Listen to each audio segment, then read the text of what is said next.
Jacob Redwood, a 28-year-old recovering alcoholic, seeks a fresh start. Last year, June of 2023, just over a year into his NYPD career, Jacob fatally shot an armed robbery suspect. The NYPD justified the shooting. However, the trauma from the incident overwhelmed Jacob. Suffering from depression, PTSD, and panic attacks, he turned to heavy drinking. Unable to continue his job, he resigned willingly. Jacob is now 29 years old, 4 months sober, and lives with his dad in Hoboken, New Jersey.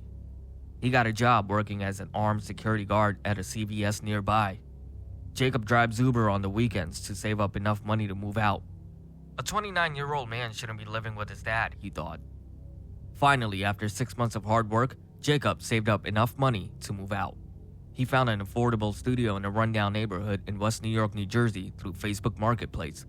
If I can live in the Bronx, I can live anywhere, Jacob thought to himself, a statement he will come to regret. Jacob arranged to meet Ernesto, the landlord, on a Saturday at 11 a.m. He woke up early knowing parking would be difficult. After circling the block, Jacob assessed the neighborhood. The evidence of neglect was apparent.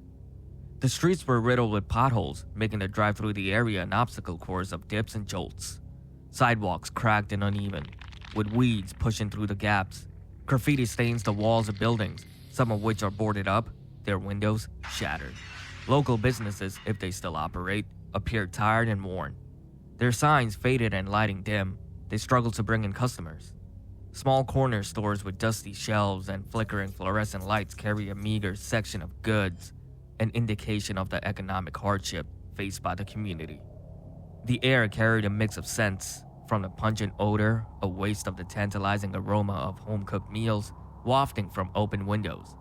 Echoes of distant police sirens broadcast the sounds of urban life, further highlighting the challenges and realities of living in such a place. It is a neighborhood that, while run down, still pulses with the heartbeats of those determined to persevere. After parking his car, Jacob walked to the apartment building and there stood Ernesto. Ernesto was a heavy-set guy with a thick mustache and a receding hairline. It was obvious that he was in denial about being bald. Ernesto wore baggy jeans that had white paint splattered all over them. A polo shirt that was obviously a size too small for him since the bottom of his belly was blatantly visible. And he also had a giant crucifix that hugged his neck. "Hi, Ernesto," Jacob said, approaching the man with his hand out for a shake. "Yes, how are you doing?" he answered with a slight Spanish accent. "I'm doing well, how are you? Thanks for meeting me and taking the time to show me around." "Okay, no problem, follow me." Ernesto opened the door and Jacob followed. The two walked up the stairs, making their way to the second floor. "The rent is $9.50 flat, no utilities, and absolutely no pets," Ernesto said as the two continued climbing and reaching the top of the third floor. Ernesto was all business with no small talk and wanted to close the deal as soon as possible. Jacob thought this to be a bit strange but didn't really think anything of it, and just chalked it up to Ernesto being a very busy landlord. "No smoking, and we only pay for hot water and garbage."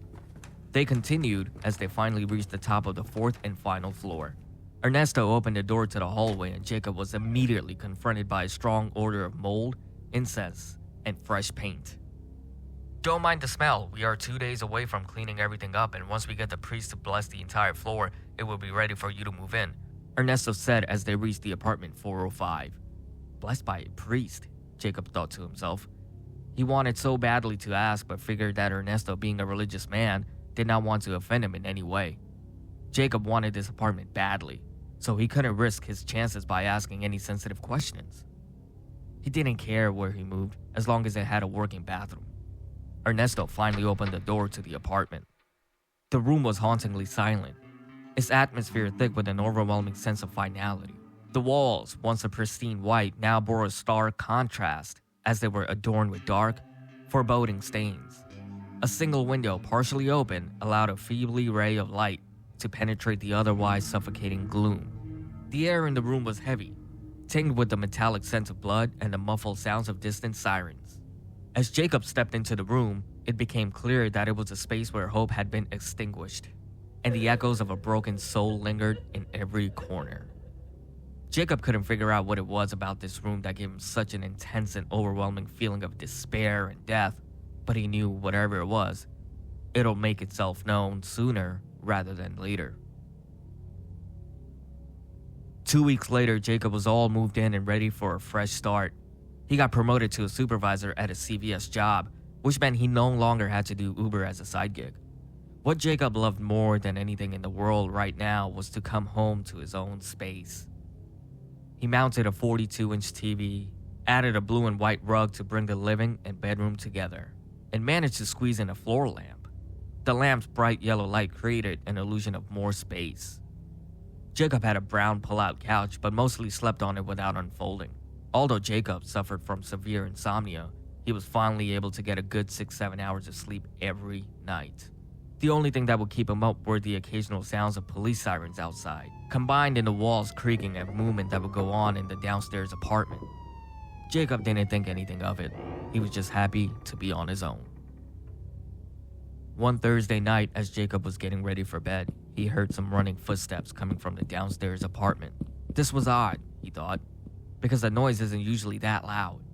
Jacob planned to knock on the door and confront the tenants if this persisted, but luckily for him, the noise subsided within a few minutes. Finally, around 10 p.m., Jacob was on the couch, ready for slumber. Around 3 a.m., Jacob was jolted awake by a loud bang which sounded like a wooden object being dropped on the floor, and he couldn't figure out if it came from the unit under him or right next to him. Jacob picked up his phone and the time read 3:03 a.m. Great, just what I needed when I need to be up in 3 hours. Are these people seriously still up? Jacob asked himself. He was close to his limit, but the weighted blanket resting on top of him kept him vegetated on his couch, avoiding the trip downstairs to his neighbor's doorstep. He was also still half asleep with no energy or motivation to make it a big deal at 3 a.m. I'm calling Ernesto tomorrow. This is only going to get worse if I don't handle it as soon as possible, Jacob said to himself as he went back to sleep. Jacob got off of work a little after 6 p.m. the next day. Still irritated from the lack of sleep last night, he phoned Ernesto. He thought maybe he should confront the tenants, but the lack of sleep clouded his decision-making. Hello? Ernesto answered in a tiring voice with a lot of noise in the background. Ernesto, it's Jacob. How are you? I'm sorry to bother you, but do you have a few minutes to talk? Sure, buddy. Give me a second, Ernesto said as the noise in the background dissipated. What's going on, man? How are things going so far? They've been pretty good so far, but the people below me in 305 have been kind of making a bunch of loud and startling noises. Last night, I heard some running footsteps, and around 3 a.m. this morning, there was a really loud bang that interrupted my sleep. Is there a way you can talk to them? Or I could even try if you give me their names. Actually, I don't even know who lives down there, if it's a couple, just one person, or a family. Very sorry for that, Jacob. I'll talk to them and let them know. The guy is a single father with a 6-year-old and maybe had some trouble getting him to sleep. Jacob now felt a little bad because he knew it wasn't easy to take care of kids. It's okay, Ernesto. I didn't know what the situation was, but it makes sense that the kid was running around. I appreciate you being on top of this. Around 8 o'clock that night, Jacob got a call from Ernesto. Hello? Hi, Jacob. Hope I'm not bothering you at this hour. Do you have a second? Sure. Okay, I talked to Manny, the person in 305. He said that his son just had way more energy than usual, and that he would try his best to keep it down. As for the noise at 3 a.m., he didn't really recall anything. He told me he was a very light sleeper, so it would have woken him up as well. Could you describe exactly what the noise you heard was? Ernesto sounded a bit nervous for some reason. Sure, thanks for talking to him. It was 3 a.m., so my details are a bit foggy, but the noise I heard was something of a wooden object being dropped. I can't describe exactly why I felt it was wooden, but the damp and hard sound was a bit familiar. This is going to sound a bit funny, but it almost sounded like it was either a baseball bat, a table, or even a chair. The sound reverberated a bit as the object was almost bouncing. Does that sound strange? I'm sorry, I'm not very good at describing things. This was ironic for a former police officer.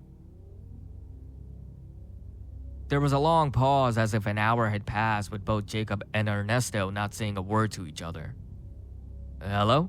Jacob finally said, breaking the silence.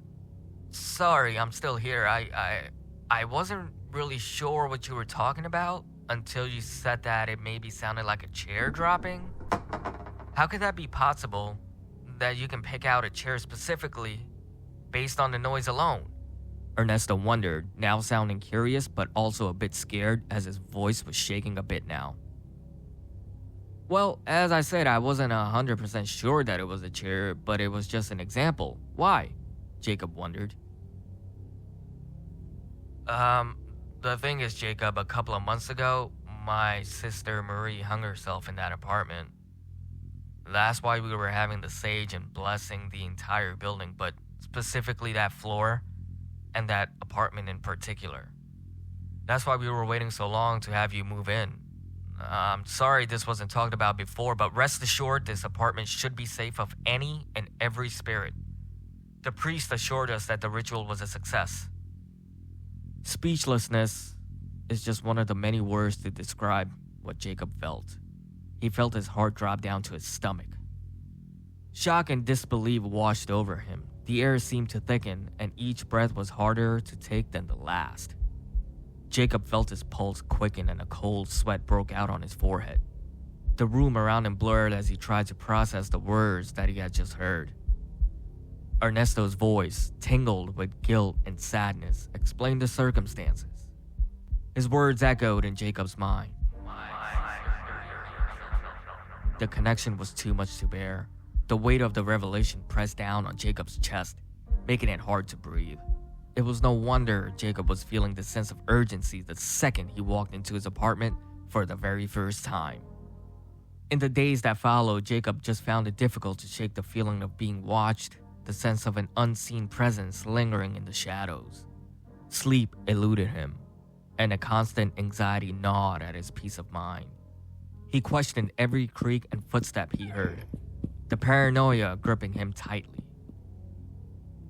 On a rainy night while sleeping, Jacob once again heard a loud bang. This time he for sure knew it sounded like a chair being kicked out from under somebody's feet, as he could also hear the cracking of a person's neck while the sound of a rope stretching, which was now all too prominent. When Jacob tried to open his eyes, he struggled. It was as if somebody had glued his eyelids shut, but not enough to permanently close them. Once he finally cracked his eyelids open a bit, he noticed that his vision was blurry. It felt like he was underwater because everything just seemed to be wavy, and objects around him moved like ocean tides. He tried to reach for his phone, but a strange feeling of paralysis hit his body. Stuck! He couldn't move no matter how hard he tried and couldn't even speak or cry for help. Not being able to move or talk, Jacob started panicking as he was in full physical paralysis, but his mind free. Jacob was a prisoner of his own mind now. His mind raced, alternating between fear and rational thought, trying to decipher if this was truly happening or just another nightmarish figment of his imagination. The room seemed to pulsate. Shadows morphed into grotesque shapes that taunted his incapacitated state. Every attempt to move or cry felt futile, as if he were permanently locked within his own body, a prisoner to the depth of his subconscious. Jacob's thoughts turned to Marie, a presence palpable in the room, a silent witness to his struggle. He wondered if this was her way of seeking solace, her spirit entwined with the remnants of a solemn departure. Minutes felt like hours. Jacob's mind tried to break free of the invisible chains that rendered him immobile. He looked over and saw what seemed to be a very tall, dark, and bloody figure, a silhouette of a woman scorned by the world she had no say of being born into. She crept and moved slightly closer and closer to Jacob. She was so close now that Jacob could see the bruising on the girl's neck, her shirt half ripped and her right breast hanging out, which was full of bruising with a handprint left on it.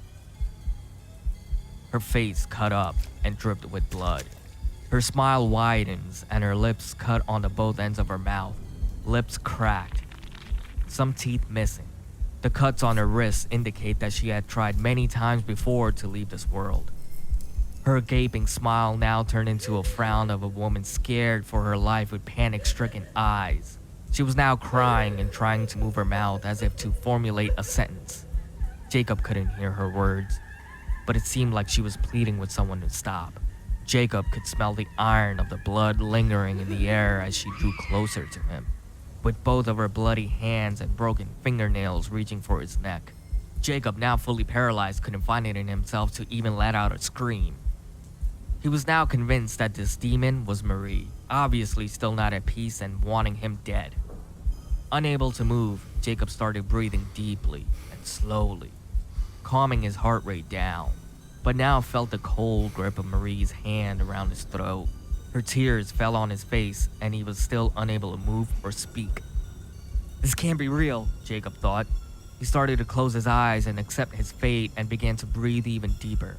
The deeper he took his breaths, the calmer he got. His heart rate slowed down. Finally, he was able to move his legs. The breathing calmed him down, and he was able to convince himself that this was all a dream. With each deep breath he exhaled, he got stronger and stronger, being able to move his limbs one by one. He finally broke free of his paralysis and grabbed Marie's hands to free her grip from his throat, except her whole body disintegrated, leaving everything to dust. There was no one. Just a dark and empty room which no longer looked like waves on the shore. Jacob, overcome with sadness and anger, broke down crying. Mind racing 1,000 miles an hour, he couldn't believe if what he had just experienced was real or a nightmare. He checked his phone, 3:33 a.m. This will haunt him for days to come. Jacob lay still, tears running down his face, the remnants of the experience clinging to him like the dampness after a storm. As dawn approached, he resolved to confront these lingering sensations, hoping to find peace amidst the chaos that had engulfed his mind. The next morning, Jacob called out of work and then gave Ernesto a call, telling him that his own shadow had yet to be healed, and he could no longer live in the apartment. He wished Ernesto the best, but he knew the longer he stayed in the apartment, the more likely he will face the same fate as Marie.